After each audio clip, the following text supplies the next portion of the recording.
यमुना नदी में प्रस्तावित 300 मेगावाट की लखवाड़ बांध परियोजना से प्रभावित ग्रामीणों को अनुग्रह राशि नहीं मिलने से नाराज लखवाड़ बांध विस्थापित श्रम सहकारी समिति के तत्वाधान में आज दिनांक 4 नवंबर 2023 को लगातार तीसरे दिन परियोजना का कार्य बंद रखा गया, जिसमें बांध प्रभावित क्षेत्र के काश्तकारों व बेरोजगार युवाओं ने जल विद्युत निगम व कार्यदायी संस्था L&T के विरुद्ध आक्रोश व्यक्त किया गया। युवा बेरोजगार समिति के अध्यक्ष संदीप तोमर व समिति के सभी पदाधिकारियों ने इस धरना प्रदर्शन को पूर्ण समर्थन दिया और कहा है कि जब तक काश्तकारों व बेरोजगार युवाओं की सभी समस्याओं का समाधान नहीं किया जाता तब तक धरना प्रदर्शन को अनवरत जारी रखा जाएगा। वहीं कुंवर सिंह पूर्व प्रधान ग्राम सेंजी ने कहा है कि निगम व कार्यदायी संस्था अपनी मनमानी कर रहे हैं, जिसे रोकना बहुत आवश्यक है और हम सभी लोग इस धरना प्रदर्शन को अपना समर्थन देते हैं और भविष्य में भी काश्तकारों व बेरोजगार युवाओं की लड़ाई को मिलकर लड़ने में सहयोग करेंगे। हम लोगों ने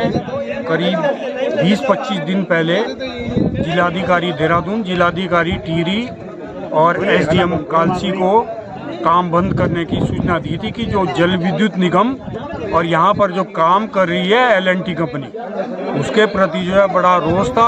जल विद्युत निगम जो है जो हमारे किसानों का प्रतिकर, अनुग्रह, अनुदान और अस्थाई नौकरी, रोजगार से संबंधित जो काम थे उस पर जो है कोई सकारात्मक कार्रवाई नहीं करी थी, जिससे जो है हम समिति के लोगों के अंदर बड़ा आक्रोश था और हम सब लोगों ने मीटिंग करके काम बंद करने का एक निर्णय लिया था। जब भूमि अधिकृत हो रही है तो अधिकांश कृषक ग्रामवासी बेरोजगार हो जाए। खेती करने के लिए उनके पास कुछ नहीं है, ठेकेदारी सब नहीं कर सकते हैं, क्योंकि वर्तमान में जो शासन की व्यवस्था चल रही है, विभागों की व्यवस्था चल रही है, वो इतने बड़े बड़े ठेके उठा देते हैं कि कई करोड़ के, जिसमें कि स्थानीय लोग, छोटे छोटे ठेकेदार उसको लेने में असमर्थ होते हैं। तो इस स्थिति में कि जैसे कंपनी यहाँ पे कार्यदायी संस्था जो है L&T जो है उसमें जो भी कार्य हो रहे हैं उसमें कम से कम 80% स्थानीय लोगों का रोजगार दिया जाए, उनके संसाधनों का यहाँ पे प्रयोग किया जाए। किसी के पास JCB है, किसी के पास ट्रक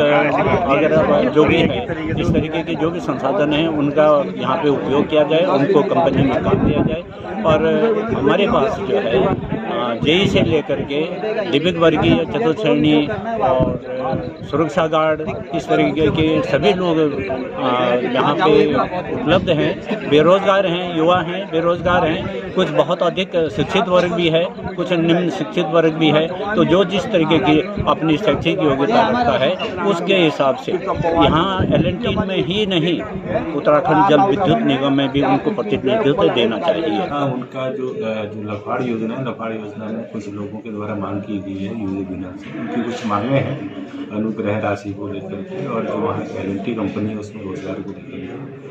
वो यूजेबीनर के द्वारा जो प्रस्ताव उच्च स्तर पर प्रेषित किए गए हैं, उन ग्रामीणों का कहना है कि तत्काल उनकी मांगें पूरी करें, लेकिन यूजेबीनर उनके संपर्क में है और बहुत जल्द मेरी भी उनके द्वारा वार्ता होगी और उम्मीद करते हैं वो समाधान करें।